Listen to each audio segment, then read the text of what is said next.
Continuamos con el desarrollo de nuestra unidad. En este caso vamos a ver la unidad número 11, que trata de la segunda parte de la tercera categoría de nuestro impuesto, del impuesto a las ganancias que estamos estudiando. En este caso vamos a ver el caso de los comerciantes que no llevan registraciones contables formales, la determinación del resultado impositivo, en este caso el artículo 4 del decreto reglamentario, trata de que los particulares o comerciantes y demás responsables que no lleven libros o registraciones contables con las formalidades legales que establece nuestro Código de Comercio, se les obliga a anotar fielmente sus entradas y salidas de modo que resulte fácil su fiscalización. Es decir, que pese a que no lleven algún tipo de registración, el decreto reglamentario a través de su artículo 4 les obliga a aquellos comerciantes o particulares que lleven un registro de sus entradas y salidas de modo que permita una fiscalización futura. Los sujetos que no practican balance, recordemos, esto ya lo habíamos mencionado, determinan la ganancia en función de lo que establece el artículo 70 del decreto reglamentario. Esto es tener en cuenta el total de los ingresos, incluidos los retiros de mercaderías para el uso personal, menos el costo de venta, determinado de acuerdo a aquella fórmula que habíamos visto que era existencia inicial más compras menos existencia final. También tener en cuenta los gastos y otras deducciones admitidas por la ley, lo que nos va a dar como resultado la ganancia neta. Debemos recordar que los sujetos comprendidos en los incisos B y C y el último párrafo del artículo 49 deben informar la participación que le corresponde a cada uno en función del resultado impositivo. Es decir, y por lo tanto que estos sujetos van a ir determinando el resultado de acuerdo a las normas impositivas, sin necesidad de efectuar los ajustes como en el caso de sociedades. Recordemos que las sociedades partían de un resultado económico, del estado de resultado, y de ahí realizar los ajustes contables pertinentes, mejor dicho, impositivos pertinentes, para llegar a la ganancia neta o resultado impositivo. En este caso, al tratarse de personas físicas o particulares comerciantes, deben partir de sus ingresos, deducirle sus costos y gastos para obtener la ganancia neta, por lo que es un poco más sencillo a la hora de determinar la ganancia de los mismos. Bien, ¿cuál sería el tratamiento a darle a la distribución de resultados en las sociedades de personas? El caso de los intereses, sueldos, viáticos a los socios, eso es lo que vamos a ver ahora, cuál es su tratamiento contable e impositivo. Recordemos que las ganancias de las sociedades de personas y las explotaciones unipersonales forman parte de la tercera categoría. A título recordatorio, recordemos que las explotaciones unipersonales eran las personas físicas que complementaban su profesión con una actividad comercial. Bien, ¿cuál es la particularidad de estos? Es que los resultados impositivos las presenta a la declaración jurada el dueño o los dueños o socios de esa sociedad de personas o explotación unipersonal. Es decir, que el responsable de presentar la declaración jurada es la persona o socia de dicha sociedad. Y tributan por la escala progresiva, una escala que vamos a ir viendo que a lo largo del impuesto la hemos llamado la escala del artículo 90 y utilizan esa escala para poder establecer el monto a ingresar de impuesto y en función, lógicamente, de la participación si son dos o más socios. Si fuera un solo socio, una explotación unipersonal, está claro que correspondería al 100% del resultado de esa explotación unipersonal a ese dueño de esa sociedad unipersonal. Bien, el artículo 50 habla de la atribución del resultado de los socios y establece que el resultado del balance impositivo de las empresas unipersonales y de las sociedades incluidas en el inciso B del artículo 49 se considera en su caso íntegramente asignado al dueño o distribuido entre los socios, aun cuando no se hubiera acreditado en sus cuentas particulares.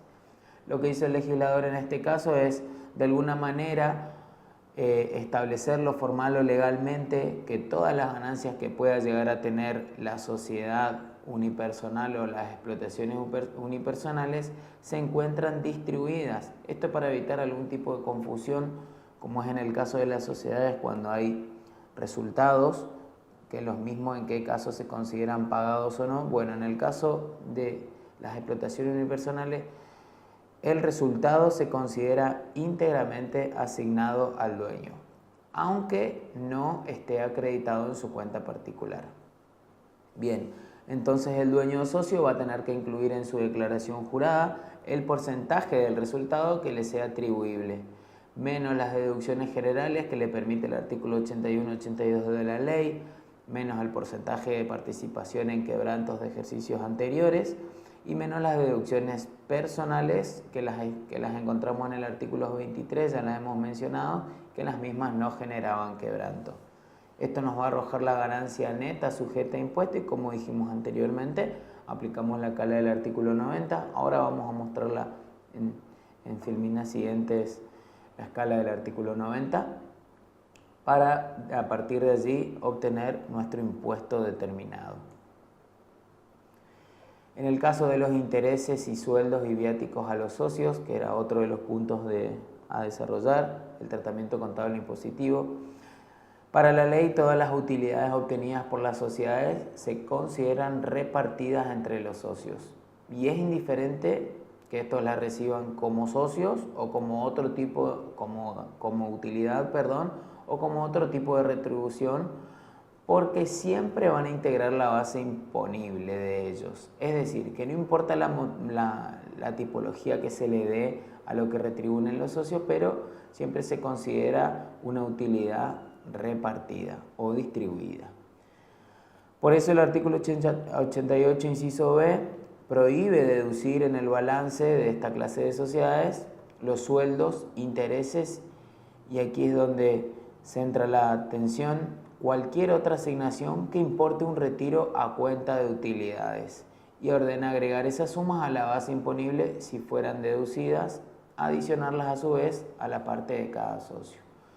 ¿Qué es lo que pretende la ley en este caso? Es decir, evitar disminuir la base imponible a través de algunas salidas de dinero de la sociedad que no sean utilidades. Se suele usar el caso de los intereses que hace un préstamo de un socio a la sociedad, los mismos sueldos y viáticos, para poder disminuir nuestra base imponible, pero en este caso el artículo 88 lo que hace es prohibir que esas sumas de dinero no se deduzcan del balance.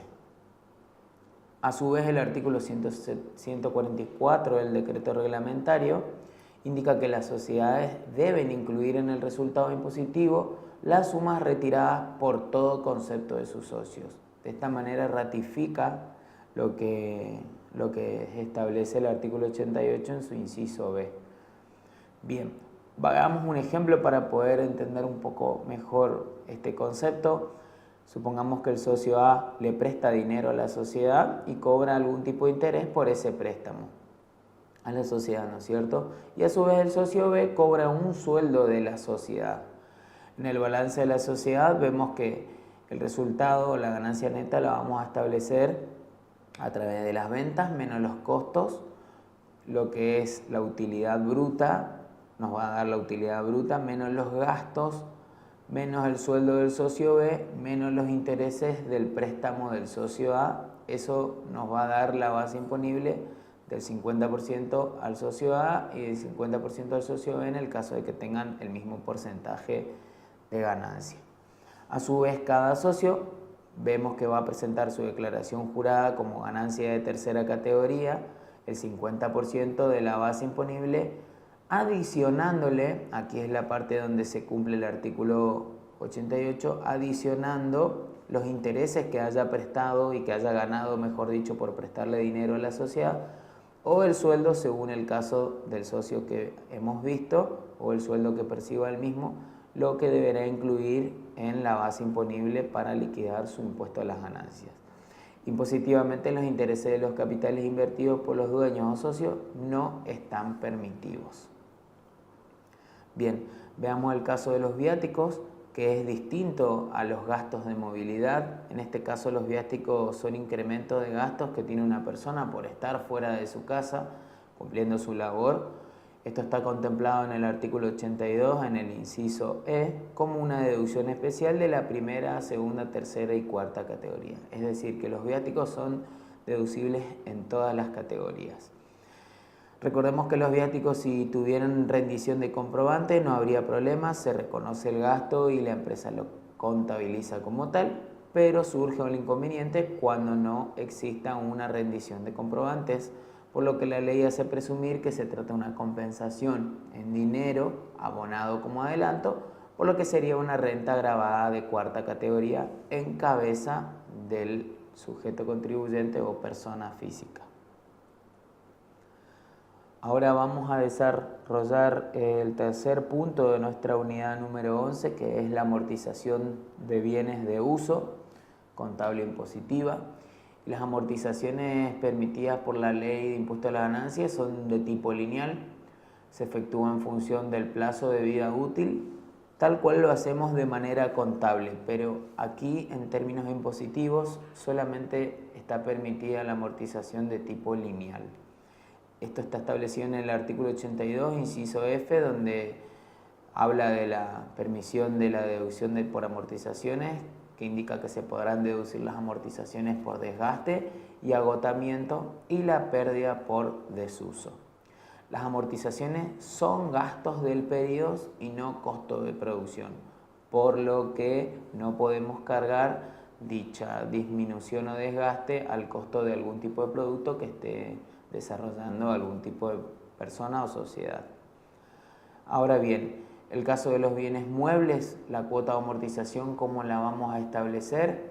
De la manera siguiente, a través de esta fórmula que vemos aquí en la pantalla, que es el valor de adquisición dividido los años de vida útil probable por un índice de actualización para así obtener la cuota de amortización.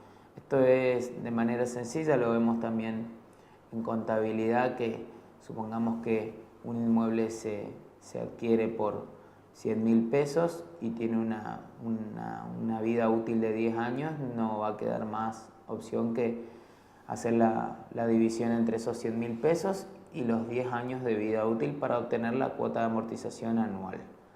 Ahora bien, en el artículo 88, en el inciso H, habla de las deducciones no admitidas, y ya que estamos hablando de amortizaciones, este artículo lo que hace es prohibir la amortización de las llaves, marcas y otros activos similares. La diferencia entre bienes adquiridos en el país y los importados es el tema de la activación de todos los gastos que componen los mismos, y es hasta que estos hayan sido despachados a plazas, pueden y deben activar todos los gastos relacionados con esa importación. Claramente esos gastos suelen estar en algún tipo de divisa, por lo que debemos multiplicarlos por el tipo de cambio vendedor para obtener nuestro valor a pesos argentinos. En el artículo 131 del decreto reglamentario, las diferencias de cambio posteriores a la nacionalización del bien no afectan su costo, por lo que si hubiera algún tipo de diferencia de cambio, lo mismo no debe ser incluido en el costo del bien. En el caso de las mejoras, el artículo 147 habla de las mismas cuando su importe supere el 20% del valor residual del bien, por lo que para conocer una mejora debemos tener presente el valor residual del mismo. Se pueden amortizar, de hecho se amortizarán en el lapso de vida útil que le reste al bien respectivo o al bien mejorado y a partir del ejercicio de habilitación de las mismas inclusive.